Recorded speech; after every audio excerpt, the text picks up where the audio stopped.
If you're ever hiking in the deep woods and your walkie-talkie chirps with the message you sent 10 minutes ago, turn it off. Don't acknowledge the repeat. Don't try to test your signal. Most people think it's just a frequency skip or technical glitch. But in the backcountry, there's something that doesn't have its own voice. It steals yours. And the only way it can get close enough to finish the imitation is if you follow the sound for your own help. Last October, my friend Caleb and I went backpacking in the Olympic Peninsula. We were experienced, but not stupid. Since the terrain was rough, we carried high-end long-range walkie-talkies. On the third day, I stayed back at the base camp to fix a tear in our tent, while Caleb hiked about a half mile up to a ridge to get some scenic photos. It was dead silent. No wind and no birds, just the sound of my own breathing. That's when my radio clipped to my belt crackled to life. It was Caleb. He sounded out of breath, his voice thin through the static. "Hey, I think I found a cave up here. You gotta see this. It's right behind the jagged rock we passed earlier." I looked at the radio. I remembered the jagged rock. We had passed it about 2 hours ago. I reached for the mic to tell him he was heading the wrong way. But then I stopped. Caleb's voice came through again. The exact same words, the exact same heavy breathing. It was like a 10-second loop. I didn't reply. I felt a chill run down my spine that had nothing to do with the mountain air. I looked up the trail expecting to see Caleb coming back. Instead, I saw movement in the trees about 50 yards away. It wasn't a bear. It was tall and pale. It was standing perfectly still behind a cedar tree, but its arms were wrapped around the trunk in a way that looked like wet gray vines. Then, my radio chirped again. But it wasn't the loop. It was a new sound. It was the sound of me from 5 minutes ago. I heard the sound of my own zipper on the tent. I had heard the sound of me whistling a song I'd been humming to myself while I worked. The thing behind the tree started to move. It didn't walk, it drifted.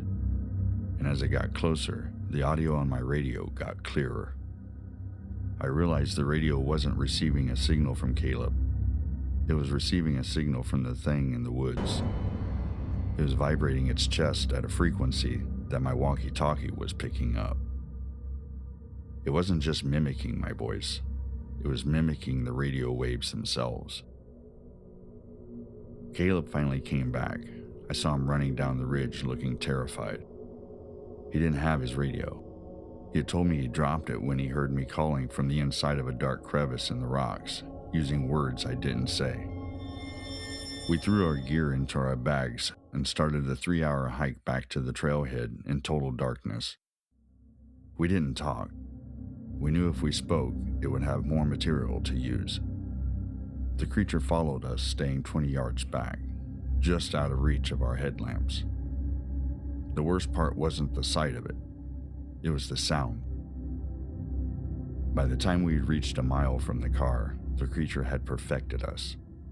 It started having a conversation with itself. It played back a full dialogue between me and Caleb. A conversation we had never had. It was talking about how tired our legs were, and was talking about how much it wanted to go home. It was simulating our relief so we would let our guard down. We made it to the truck and locked the doors.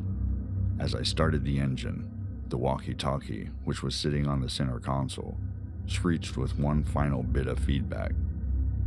It played the sound of my truck's engine starting before I'd even turned the key. I never went back to the Olympics. I threw those radios in a dumpster on the way home. A few months later, I saw a missing persons report from a solo hiker in the same area.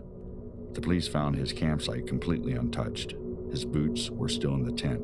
His phone was still there.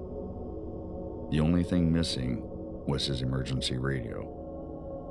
Sometimes, late at night, when it's too quiet in my apartment, I hear the faint crackle of static coming from the air vents. And then, in a voice that sounds exactly like mine. I hear myself say, "I think I found a cave up here. You gotta see it."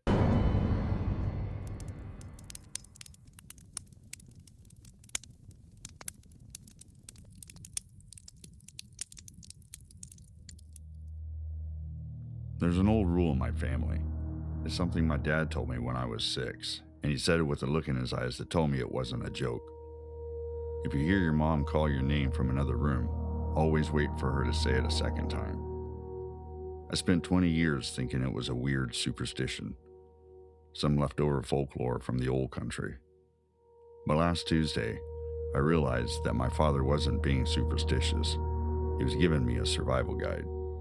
Because at 9:15 p.m., I heard my mother call my name from the bottom of the basement stairs while she was sitting right in front of me, drinking tea. My house is a standard 3-bedroom ranch. It's not the kind of place where things go bump in the night. My mom had been staying with me for a week after her knee surgery. She couldn't walk 10 feet without a walker, let alone navigate a flight of stairs. We were sitting at the kitchen table. The house was dead quiet, save from the hum of the refrigerator. Then, out of the absolute silence, we heard it. "Honey, can you come down and help me with these boxes?" The voice came from right behind the basement door. It was her voice, every inflection, the slight rasp when she gets tired. It was perfect, but my mom was sitting 3 feet away from me. I watched the color drain from her face. She didn't scream. She didn't move. She just gripped her teacup so hard I thought the porcelain would snap. She whispered, "I'm right here. Who's down there?" We didn't answer, my dad's rule echoing in my head. Wait for the second time. The voice called out again, but this time the mask slipped. "Honey, I'm waiting. Boxes. Heavy." It sounded like a recording being played at 3/4 speed. The cadence was wrong. It sounded like something was learning how to use the human vocal cords in real time. Then came the sound that still keeps me awake. Thud. Drag. Thud. Drag. Whatever was in the basement was coming up the stairs. It wasn't walking. It sounded like a heavy sack of wet meat being pulled up one step at a time. It reached the top. We could hear it leaning against the door. Not a knock, but a heavy, full-body weight pressing against the wood. Through the gap at the bottom of the door, I didn't see feet. I saw a shadow that looked like it had too many limbs. The door handle began to turn, slow and deliberate. My heart was slamming against my ribs so hard it hurt. I grabbed a kitchen knife, though I knew it wouldn't do anything against whatever was on the other side. Then, the voice started cycling. It was the most horrific sound I've ever heard. It stopped pretending to be my mom. It played back my father's voice, who had passed away. Then, it shifted to my sister's laugh, except the laugh went on for too long, turning into a high-pitched screech. Finally, it settled on my voice. In my own tone, it whispered through the wood. "Mom, is that you in there? Let me in." It wasn't a question, it was a test. It was trying to find the one voice that would make us open the door. When we didn't respond, the handle stopped turning. There was a moment of perfect, terrifying silence.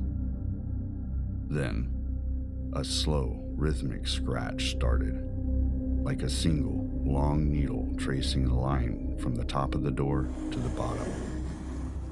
The police didn't find anyone. The basement windows were locked from the inside. There was no footprints in the dust on the floor, but the lead officer, a guy who'd seen everything, turned pale when he looked at the kitchen door. There was a single, clean gouge carved into the solid oak. It was nearly an inch deep. He told me it looked like it was made by a human fingernail, but no human has the strength to peel back oak like that. My mom moved out the next day. I sold my house a month later. I still live by my dad's rule, but now I've added a new one.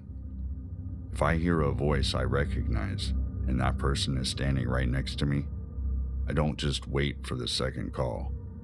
I leave the house and I never look back. Thanks for watching. If you have a true story, send it to acestruestories@gmail.com. If you have an idea for a future video, leave a comment, and don't forget to like and subscribe. Remember, there's always another story.